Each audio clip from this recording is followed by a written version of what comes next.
sunny day, cold as, -2 degrees. First day back from having time off with my little girl. She's a joy. But now it's back to it, which means back videos on plastering. Before we start, I want to show you a new tool that I got. I'm excited about this. I'll show you what it is. I bought this from the Plastering one-stop shop. Now, this just looks like a normal trowel. It's Nella, I've gone for Nella for a change, which is against my nature, but I did it. So, like I said, it looks like a normal trowel, but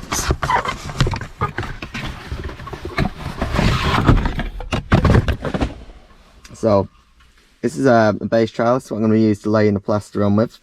It's brand new, which means it's not really had any work to it, but the big difference is the fact, it says it right there, it's carbon. I've gone for a carbon trowel, carbon steel, which means it will rust, which most people think is shocking.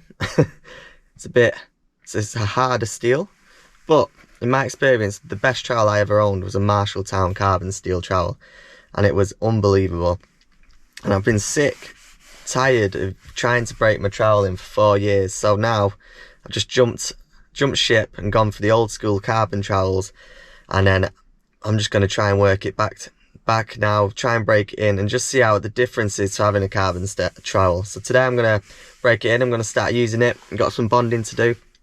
I'm just going to give you tips on how to use a trowel, and I'm just going to show you some bits and bobs. So let's get cracking. That's the new tool, something exciting to play with. Let's crack on.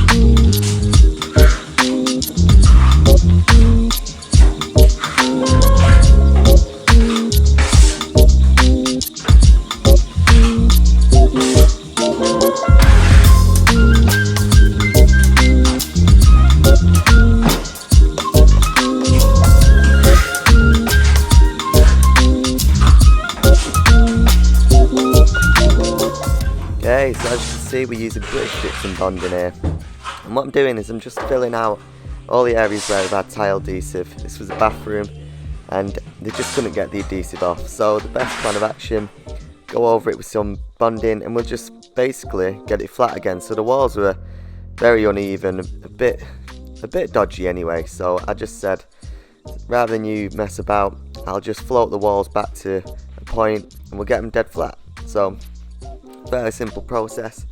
We're just putting the British Gypsum on the wall, the British Gypsum Bonding, sorry. And you know, we're going to be using a feather edge, straight edge, so don't be pedantic when you're doing any work which involves floating back or building out basically, because the rule's going to do all the work. So apply the bonding, and if anything, try and have it prouder than what it needs to be. That means you've got something to work with when we do start ruling off. And you know, you don't really want to keep going back, putting loads on, back to fro. You know, you want to be applying the render or the bonding in this example and then ruling it off like this. The reason I've not done a whole wall is I ran out of bonding. So I've just used what I could, ruled it off there, and then I'm going to get another mix on. But as you can see, I'm ruling off, but I've got enough to play with. If you look at the straight edge afterwards, there's quite a lot left, and that's the way you want it really. You'd prefer it where you've got something to work with rather than the other way around where you've got to keep putting patches on. So as you can see, I will always have to fill out a little bit, but I can use what's already on the rule. I can scrape it back with my trowel and then put it back on again, instead of keep going to the bucket, putting all the tools down, starting again. So that's just one thing when you are building out or floating up, just try and put a bit more on than what you need. It just makes life a bit easier. And a side note, British Gypsum Bonding is a lovely product, very sticky, and it will bind to anything. It is a great product to use, very versatile and perfect for instances like this. So again, rule both sides. You want to rule vertically and horizontally. Make sure your wall's perfectly flat. You don't want to just rely on one way, because you need both sides to tell you exactly how true and straight your wall is. If you are just going vertically, for example, then horizontally it might feel right vertically, but if it's not right horizontally as well, there's no point doing it. So back to it. I've got another mix on. I'm just going to fill in the rest of the wall. But as you can see, still got patches that I need to fill in. But I'm going to finish the whole wall now. Get the whole area covered, and then we're going to flatten it. So again, it's fairly simple. The big thing with building out, or floating up, as you call it, it's called float and set when you build out first. So it's usually with hard wall, for example. You put a hard wall on your blockwork, brickwork, and then you put your finished plaster on top. The plasterers and the old school boys call it float and set.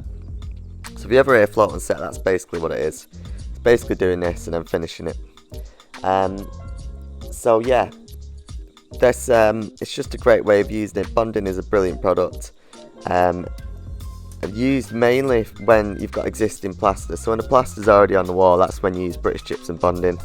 If it's back to brick, back to block, that's when you use British Gypsum hard wall. So that's what the differences are between the two products. If you see the both products, you think, wow, they look the same. That's what it is, and that's what it's used for. So again, ruling right from the bottom, coming all the way up. And yeah, again, that's the big tricky part. It's getting used to the rule.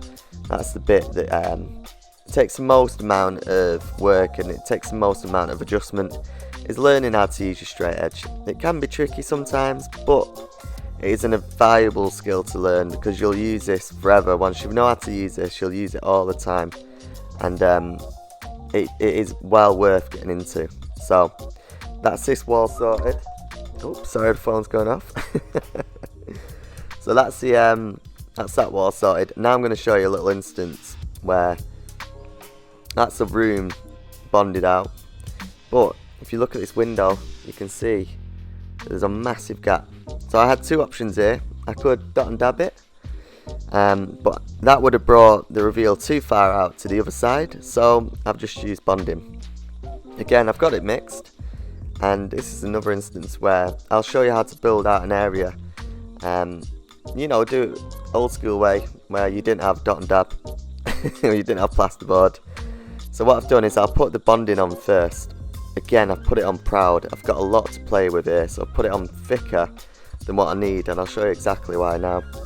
So what I'm going to do is offer the straight edge up to that angle, but I turn it the fixed. So on the feather edge, you've got the groove leading where it feathers out to nothing. I'm going to lead it onto the thicker edge, and that's so I can put my spirit level up to it. We need it to be plumb. Need it to be plumb against the window. So then you get your gauge from your spirit level on your straight edge. From there, you know that your outer edge is going to be completely plumb. So now this is where I've applied the bonding thick. Now I've got something to play with. Otherwise, I've got no hands now. I've got one hand and that's it. So I couldn't grab the render. I couldn't grab anything to play with. So now, because I've put the excess on, we've got something to play with, something to use, and something to scrape back. So first off, just give it an initial trowel. Give it a bit of a move, and then that's the problem when you've got one hand on the other. You can't you can't put your excess plaster anywhere. So you give it initial trowel, and now what we want to do, I'm going to free my hand up. It should stick. When you've got enough bonding on like that, the straight edge will stay in place. You can let go. Now what we want to do is going to scrape it back. So you grab the edge of your trowel, you put the head tight in line with the window, and what we're going to do is gently move it up and remove the excess render. This way we know it's going to be completely square, completely straight to the window in front of us. So if you again push your head tight to the frame of the window, pull it up, you've got the back edge of the straight edge, which you know is plumb, and then you're going square in with the window. You know your line's going to be straight, and you know it's going to work. And then you also trowel vertically, pushing up to the head of the reveal that I've also put bonding onto, and then you square that off. So you're using the top of your trowel, and you know the top is a 90-degree angle, so what you're doing is scraping the top edge with the side, and then your top and your side is going to be square to each other. That's when you've got the perfect reveal. That's when you know you've got to get it plumb, square and flat. That's how you do that one. Okay, so we've got a lot of prep on. All the walls are bonded out. We've got that window wall, got the beads on now. Straightened that out, pulled it out. And then what I've also done is tried to straighten that line. There was a massive bow in the middle, that joist sticking right out. So it's all proud, but this is getting aqua panel here. So that's going to be tiled, that area. So that's why I'm going to avoid that patch. But yeah, basically that's prep work done in this area. I've got to nip to another job now actually. I wouldn't mind to skim it, but tomorrow I'm going to focus on that, finish the rest of the prep, get that done, and then skim the rest of the room in one hit. But quick update, the trowel has had a bit of a beating, and as you can see it's already starting to rust, which to any normal plasterer then end up crying saying the lovely trowel's gone. But this is a good point. What you're going to do now, I'm going to show you a quick tip how to keep your carbon trowels from further rusting. I've got a rag, just dry it off, get the excess moisture off.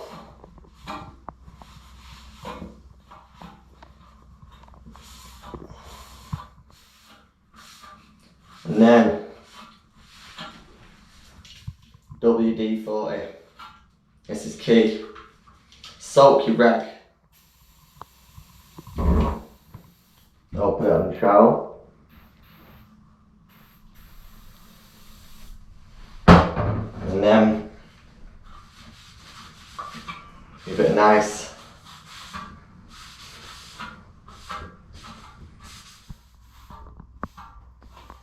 so this is the routine every time you use a trowel. You've got to give it a bit of WD-40 and it'll stop it going rusting out of control. So the carbon trowels do take a bit more maintenance, but if you use them every day you might not even need to do this. What I usually do is just tap it down on my dusty pants, that's often enough. But you know, this just helps it, stops it from going out of hand. But to be honest, you want them to rust a little bit. You want this to come through, you sand it down, it'll get to a point where it'll cause a seal, and it won't do it as aggressively as the beginning. So it will rust up, but that to me is when you get the most results. So this has been a perfect day for a new trowel. If you've got any bonding, rendering, perfect time to put it to grips, especially if you've got a tile adhesive on the walls. Gives it a bit of a beating, which is what you want. So that's it today. We've got the new trowel, try the new Nella, give that a go. Got this room prepped out. Like I said, it's a shame I can't finish it, but got to nip to another job. What we're going to do is going to announce the winner of that competition we had. So let's do that in a minute. Okay, so we've got a little special guest today. So we're going to announce the winner of the competition. As you can see, I'm in my best attire, ready for the event in my dressing gown. It's got this box full of names.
be awesome. Please like this video, please like and subscribe, and then just keep us going. We're up to 30,000 now, thanks so much. But yeah, let's keep the movement going. I'll keep the videos coming if you will keep watching. So thank you so much. Well done, John, again. What a legend, good on you. And yeah, see you in the next one. Cheers.